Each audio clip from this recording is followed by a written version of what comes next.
رہا احکامات کا تعلق، تو اس کے حوالے سے جو قرآن حکیم کی تفسیر ہے،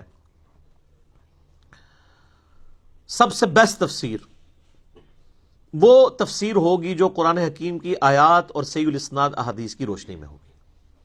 اس حوالے سے امت میں کئی ایک تفاسیر لکھی گئی، سینکڑوں کی تعداد میں تفاسیر موجود ہیں، درجنوں میں نہیں ہے۔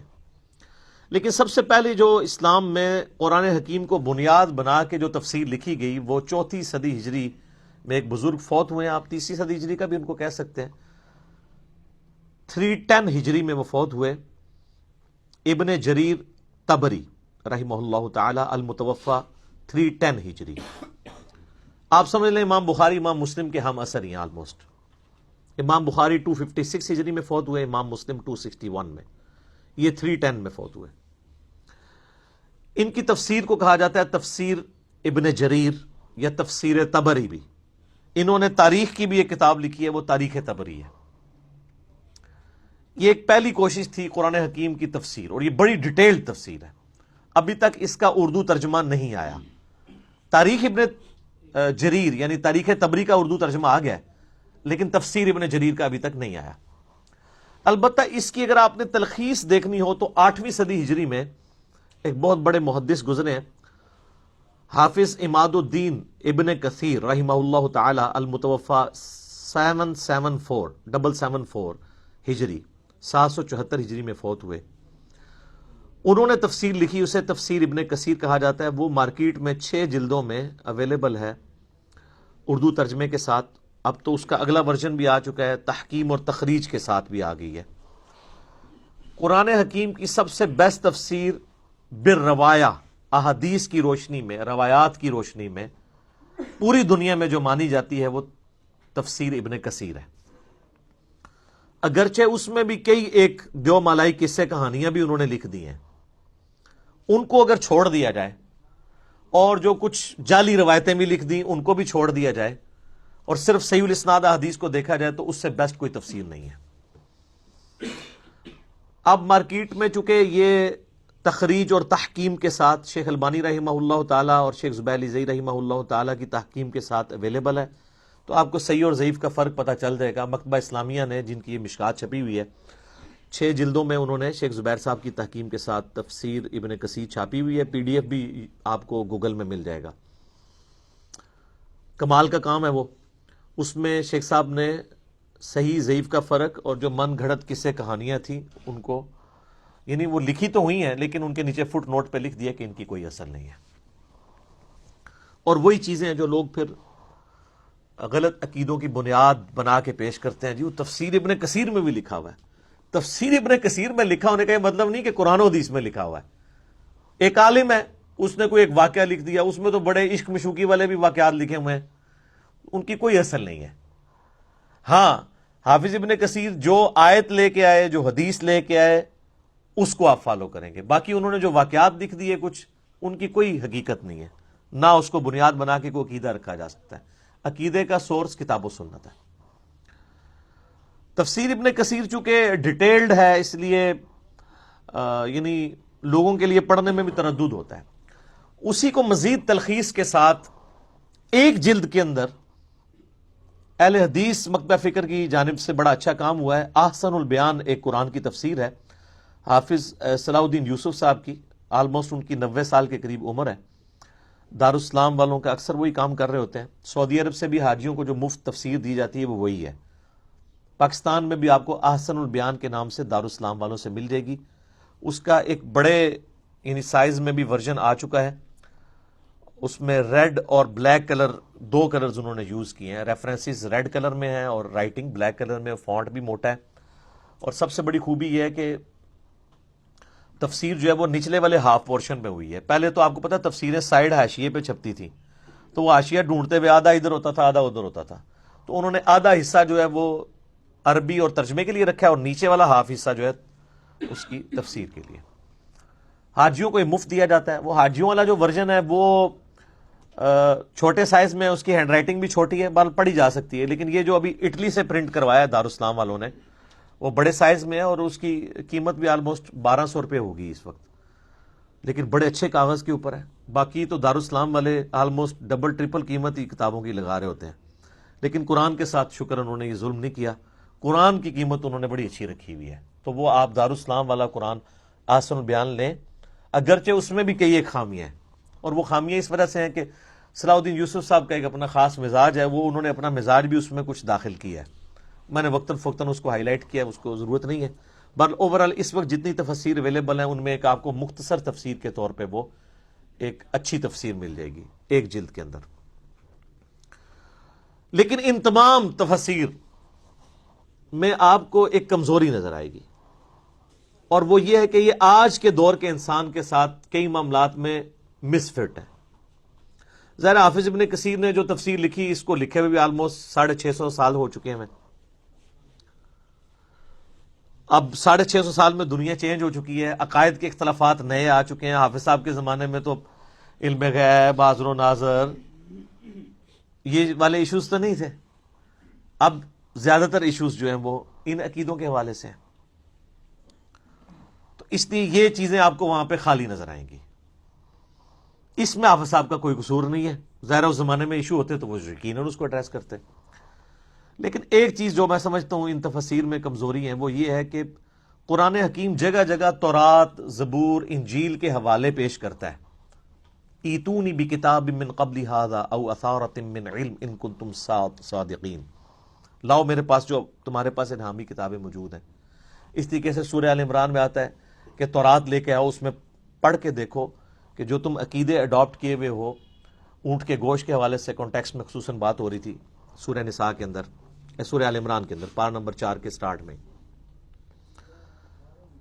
اسی طریقے سے جگہ جگہ جو یہودیوں کے فاسد نظریات کا ذکر آتا ہے، ان کی کتابوں کی تحریف کا ذکر آتا ہے، اور کچھ چیزیں قرآن اپنے حق میں استعمال کرتا ہے ان کتابوں کی، تو ظاہر وہ کتابیں تو دنیا میں موجود ہیں، تورات اور انجیل دنیا میں موجود ہے، اگرچہ تحریف شدہ ہے، وہ تو قرآن کے نزول کے وقت بھی تحریف شدہ تھی، اس کے باوجود اللہ تعالیٰ ان کتابوں کی طرف ریفر کرتا تھا کہ اس میں یہ چیزیں موجود ہیں۔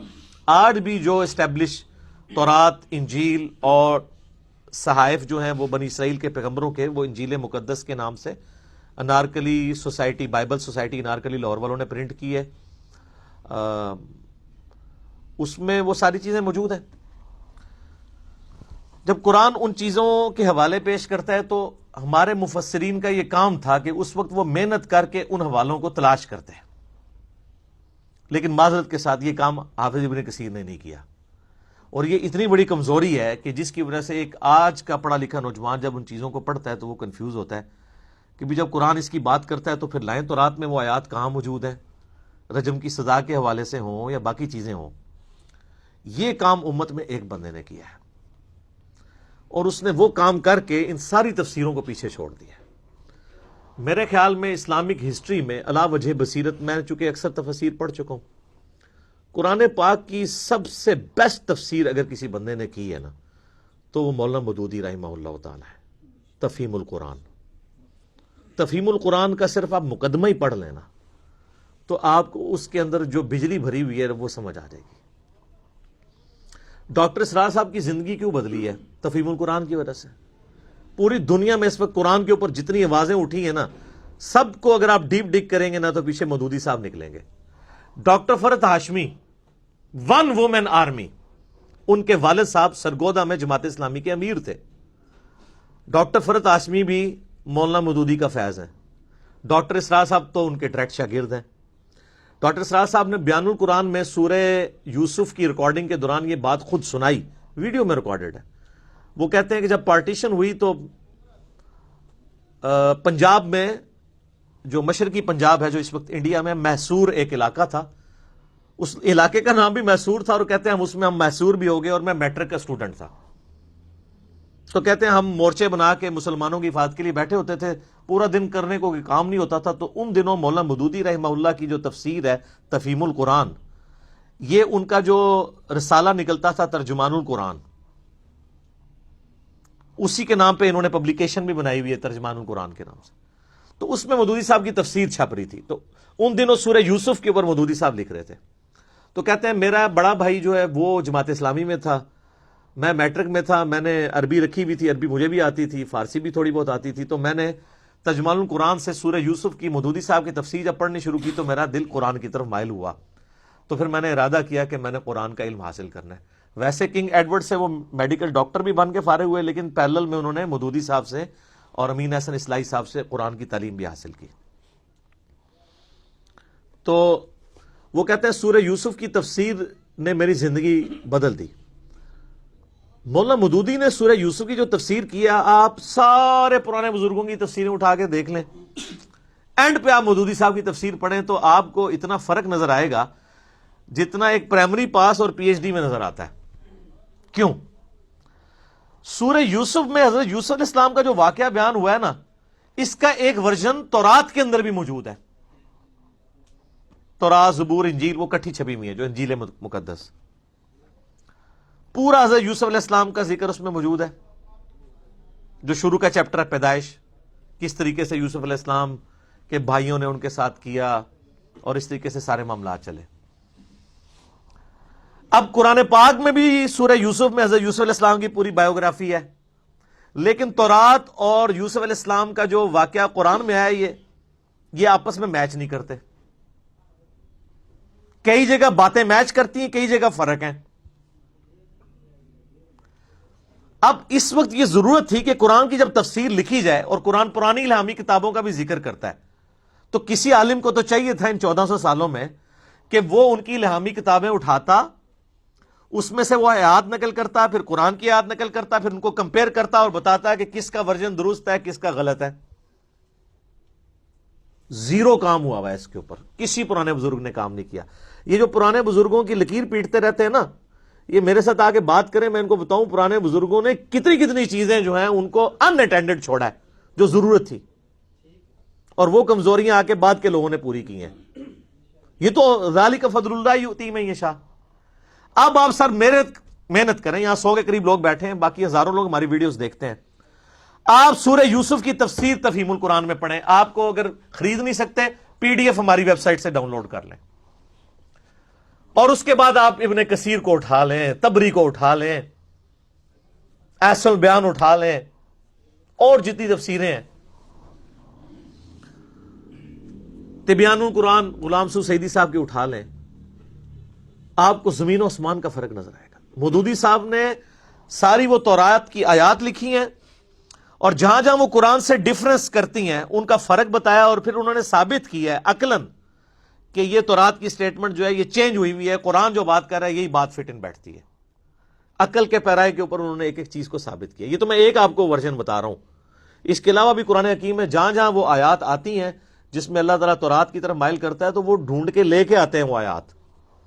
تو یہ تورات، زبور، انجیل سے تو وہ لے کے آئے گا نا جس نے پڑھی ہوئی ہوگی، اور جس کو یہ کہانی کرائی گئی ہو کہ جی آپ نے تورات، زبور، انجیل پڑھنی نہیں ہے، اور وہ ایک جعلی روایت ترمذی اور دارمی کی پیش کرتے ہیں کہ حضرت عمر فاروق نے وہ تورات کے صفحے اٹھائے ہوئے تھے تو حضور علیہ السلام ناراض ہو گئے۔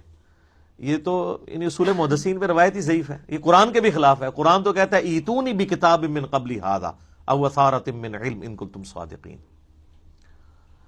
بال مودودی صاحب نے یہ محنت کی ہے، اور آج آپ پڑھیں تو آپ کا دل خوش ہوتا ہے۔ قرآن کی حقانیت جس طریقے سے انہوں نے کھول کے، ابھی میں ان سائنٹیفک فیکٹس کے حوالے سے جو ان کی ڈسکشن ہے، پھر قرآن کی جو انقلابی دعوت ہے، جو غیر مسلموں کے اسلام کے اوپر اعتراضات ہیں، اس کا آپ کو زیرو آنسر ملے گا ابن کثیر میں، ابن جریر میں اور باقیوں میں۔